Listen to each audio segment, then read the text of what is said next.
Man Mahilaka. Ma'am, we would like to know about your journey as a keynote speaker and your life story. Hi Kuntas, thank you so much. Really honored to be invited by Man Mahilaka, and I wish you all the very best in the work you are doing in this space. My journey, in brief, has been very unusual. So I grew up in a very standard middle class bringing up passion, which is to say that I studied hard to crack tough admission tests and went to a very good institute. I'm from Indian Statistical Institute, studied economics, went on to become an actuary, worked there for 12 years in various companies. In my last role, I was working as a group leader, leading a large number of people. From there, the journey kind of turned interesting. So I had a huge burnout with trying to balance everything in life, like every other person, and especially every other woman who's a mother. So with trying to keep balance on everything until I could not. So following my burnout, I thought that I will take a little sabbatical and go back to work, but life took me on a very different journey. Till then, my journey was to talk to computers in numbers, and then I suddenly discovered I could speak and I could write. So one of my short stories got made into a short film that was screened at Cannes. It went off the roof, got us a lot of recognition. Wow. The screening then got me a book contract. So somebody walked up to me and said that this belongs to a book. So I was signed as a author before I wrote my first manuscript, which has been fabulous. So my book came out in 2 years time since my sabbatical. So I left working at 2015, 2017. I was one TEDx and one book old and writing for several mainstream media in the space of gender sensitivity and emotional wellness and personal development. 2017 onwards, I intensified my work as an independent researcher in the gender empathy space. I realized that what happened to me is actually very common. But when I was in that situation, I felt that I was alone in it. So I wanted to break that make-believe bubble where women think that they are alone in a struggle, because it is very common, but nobody talks about it. So right now, I'm very excited that to share with you the news that I am building up my own enterprise called The Lighthouse. I'm trying to bring into it all the work I have been doing for the past 5 to 6 years, which is around verbal storytelling and written storytelling and change making and gender empathy and social empathy and personal wellness. So essentially, Lighthouse will serve as a platform as well as a training space where I will be teaching and conducting a lot of conversations and dialogues for educators, for parents, for individuals, communities, and also very importantly for corporate workplaces. Because I feel that a lot needs to shift in terms of our consciousness, in terms of the way we work, or the way we even parent our children. Because if we do not start early and if it doesn't become mainstream, it cannot happen over one conversation, one panel discussion. It has to be a very organic, mainstreamed process. So Lighthouse will do all of that. So I'm right now very overwhelmed and very excited about what all I'm going to do with Lighthouse. The plans are rolling. The first program of Lighthouse started rolling this September. And I'm sitting on a number of very exciting ideas and collaborations. Wonderful, truly wonderful. Would you like to mention about any challenges that you have faced over your life journey? Thank you for that. Yes, challenges helped me find the purpose of my life that I am trying to serve now. If I look at them as challenges, yes, there has been many. I can produce files and bundles of doctors' prescriptions and medical reports and blood scans and months of bed rest. But looking at it now, from where I stand right now, I would call them blessings. They led me to the path I am right now in. I have had a lot of usual things that happens with everybody, but nobody talks about, and people respond to it in very different ways. So first it began with fatigue, then it went on to become depression, major depressive disorder, fibromyalgia, which is an autoimmune, chronic fatigue syndrome. Then it took hold of my spine and a number of protrusions, then liver, then hypertension, stress. But from where I see it now, they were all a part of a vicious cycle. So, and the way the medicine system works, if they try to fix my liver, then the sleep goes out of the window. If they try to put me to sleep, then body pain increases, because it's not really a very holistic process. Now, after I have gone through many weeks of silent meditation and a lot of inward journey, a lot of inner work. Now, I'm not very religious, but I have discovered spirituality, and my relationship with myself was what I was ignoring in my rat race of life. Now, from where I see it, they are not struggles. They were really blessings that brought me here. Okay.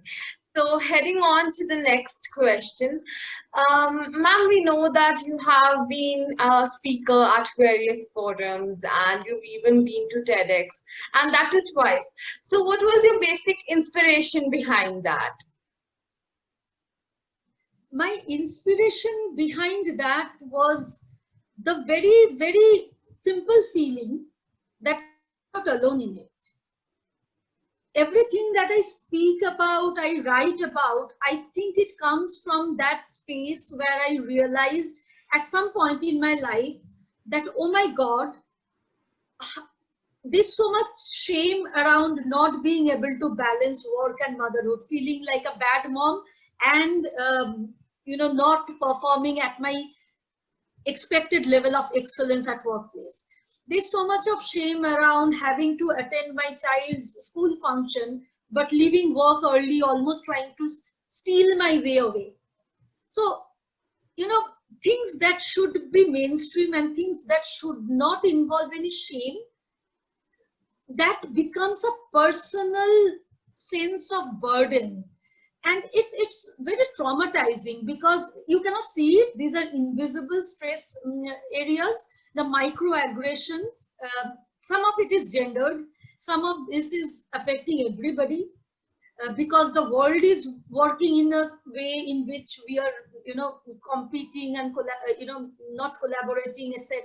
So a lot of these issues, when it happened to me, I thought I was alone in it. And through these years of a lot of inner work, I developed the perspective that I'm not alone in it. And there are many people who, if they listen to my story, they would come home to their own stories. They would find their voice and they would feel that they are not alone in it. And there are many mothers and sisters that came before me to make it possible that I am today sitting here giving an interview to you over a Zoom call. Somebody made it possible. And so much of work is left to be done. And if not I, then who will do it? And if not now, when will I do it? I think it's a very simple realization that somebody has to do it, and it is very urgent. It is very urgent. It is more urgent than me building up my personal brand or my personal bank balance or my personal child scoring certain number of marks on the score sheet. Much more than that, it is very urgent that I do this work first. Amazing point of view, ma'am. Ma'am, would you like to mention upon any social change that you want in society? You want it to be acknowledged in the society. I want to be acknowledged is perhaps an early thing that you need for motivation. When I was just starting off, I was very blessed to be acknowledged so abundantly. a number of awards. So I don't want to go on to mention all of that, but I have really been able, blessed with a lot of recognition. If I did not get it at that point in time, I might not have got the confidence that I have today. But having said that, now at this moment, I feel that personal recognition is not what motivates me anymore. What motivates me is that sense of purpose. Because frankly, I have had a very long corporate career. I got very well recognized, and I very quickly qualified. So all of those things I had. You need to outgrow something only when you have it. So I should say that I have had it, which is why I don't feel the need to prove myself anymore personally. But I do want to create a legacy with Lighthouse, because I want Lighthouse to live many years beyond me.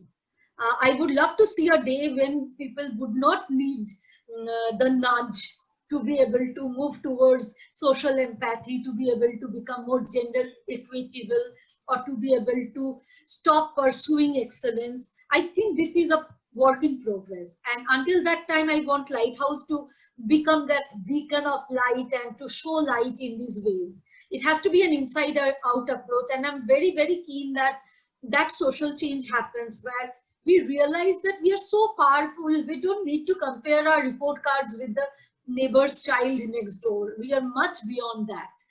And once we realize we are powerful, we'll stop playing small.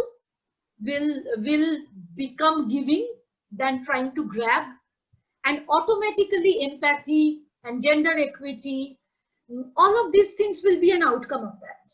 I mean, why even gender? Like, I think even young boys everybody gets bullied.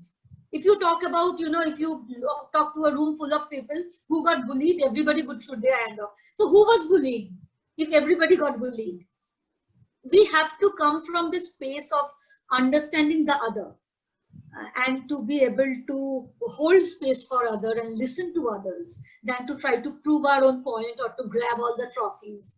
I do want to see that social change, and I hope Lighthouse helps all of us to be able to start a process towards that change. So any message you want to give to our marvelous Mahilas watching us? I have only one message for all the Mahilas and all the Purush and everybody who might be listening to us. You are not alone in it. You are not alone in it. At times we mistake our problems as our problem alone, because we don't see anybody else talking about it. Because if you see, even for ourselves, we put our best foot forward. On social media, we show the time when all the family are together. We are having a grand dinner at an expensive restaurant. We are at a vacation. There is benefit of social media. This is not to talk negative about social media. What I mean to say with this example is that it seems like everybody is having fun and I am alone having to struggle through life. That is not true. And it is not even a struggle. It is an experience. Through it, we are growing. You are not alone in it. I am not alone in it. It took me many years to realize I'm not alone in it. And since that time, I realized I have been working hard to make everybody feel that they also reach that realization soon. And once you know you are not alone in it, let us join hands in our vulnerability and in our imperfection, rather than trying to airbrush our pictures. And let us then humbly extend our hands to each other and become a whole, even in our brokenness. Great. Thank you so much, ma'am, for being with us. It was so nice talking to you, and wish you success for your future endeavor as well. Thank you so much for being with us.